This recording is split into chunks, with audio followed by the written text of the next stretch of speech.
but look, if things are going wrong for you, or if they're going wrong in general, it's really straightforward to say that, well, there's something wrong with society, that would be social distress, or there's some physiological degeneration, there's something wrong with you physically, or everything is just corrupted, being itself is corrupt, which is a classic explanation, right? You hear that all the time. You think, well, people are suffering for one reason or another. Well, why? Well, there's something wrong biologically, or society is corrupted and everything is unfair. Nietzsche says, no, no, you're not going to get away with that. First he says, ours is the most honest and compassionate age, comparing modern civilization, let's say, to everything that has come before it. So speaking of corruption is not something you can do lightly. And then he says, and this is remarkable, distress, whether psychic, physical, or intellectual, need not at all produce nihilism. That is the radical rejection of value, meaning, and desirability. Such distress always permits a variety of interpretations. Well, that's a rough one. It's like, well, you had a rough childhood. Well, someone else who had your childhood might not have drawn those conclusions. So here's an example. You know that most people who abuse children were abused by as children, right? But most people who were abused as children do not grow up to abuse children. And you can figure that out arithmetically, because if it was the case that everyone abused grew up to abuse, in about 4 generations everyone would be being beat to death in childhood as a matter of course, because it would spread exponentially. That isn't what happens. It dampens. And why is that? Well, if you're bullied as a child, we could say, well, you could draw 2 conclusions, causal conclusions. Being bullied caused me to be a bully. Fair enough, man, that's an understandable story. How about being bullied caused me not ever to be a bully? Well, why is that any less reasonable a conclusion?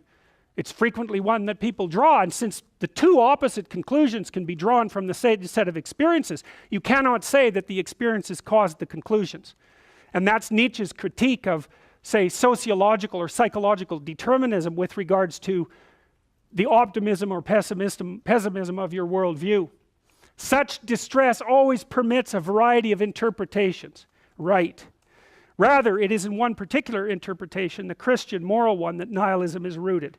The end of Christianity, at the hands of its own morality, that was the development of the sense of truth, which cannot be replaced, which turns against the Christian God. The sense of truthfulness, highly developed by Christianity, is nauseated by the falseness and mendaciousness of all Christian interpretations of the world and of history.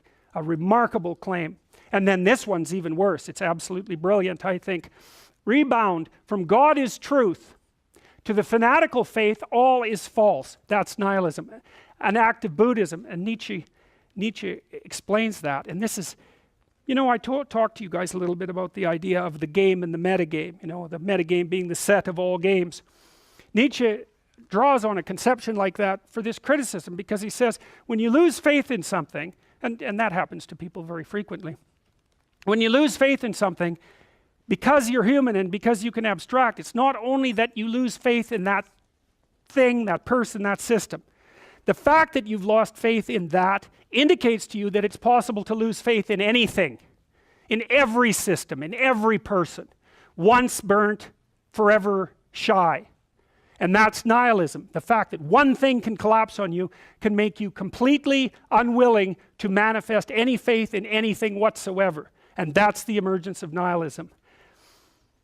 The end of the moral interpretation of the world, which no longer has any sanction after it has tried to escape into beyond, leads to nihilism. Another critique of Christianity embedded in that sentence, he said, well, Christianity needed to be destroyed even by itself because it put so much emphasis on the afterworld, on heaven, that it forgot completely about life now and here.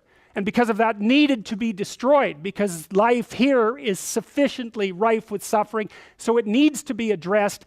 And people, it's wrong, it's incorrect to inform people that they should wait for some hereafter and justify their suffering in that manner. And so he would say in some sense that even the idea of compassion, which is central to Christianity, is also one of the reasons why Christianity collapsed under its own weight. The untenability of one interpretation of the world upon which a tremendous amount of energy has been lavished awakens the suspicion that all interpretations of the world are false. Well, so what? You might say, well, so what if you don't believe in anything? Well, I would take a neuropsychological approach to that. most of the positive emotions, dopaminergic. It's a consequence of the manifestation of the exploratory system that has its roots in the hypothalamus, a very ancient part of the brain. It's the same part of the brain that cocaine and heroin, all the drugs that people like to abuse, the drugs that are exciting, not the drugs that are calming, it activates that system. It's the system that's activated when something exciting happens to you or when something novel happens to you. But more importantly, it's the system that's activated when you're pursuing a goal and you see that you're moving towards the goal. So what does that mean? No goal, no positive emotion.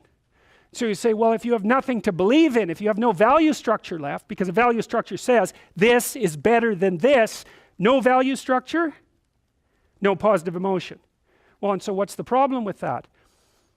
It's easy to get rid of your positive emotion. That's not a problem because it's rather fragile and tenuous. Try getting rid of your negative emotion.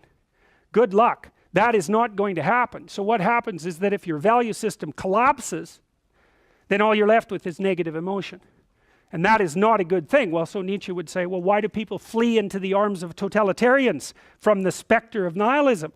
It's because totalitarian certainty, even though it involves slavery and the sacrifice of reason and intellect, totalitarian certainty might be preferable to nihilistic chaos. Well, it's a big problem. And he said, well, I'm telling the story of the next 200 years. It's like, well, ever since then, for the entire 20th century, we bounced between nihilism and totalitarianism with deaths on both sides, constant, and we're still doing exactly the same thing.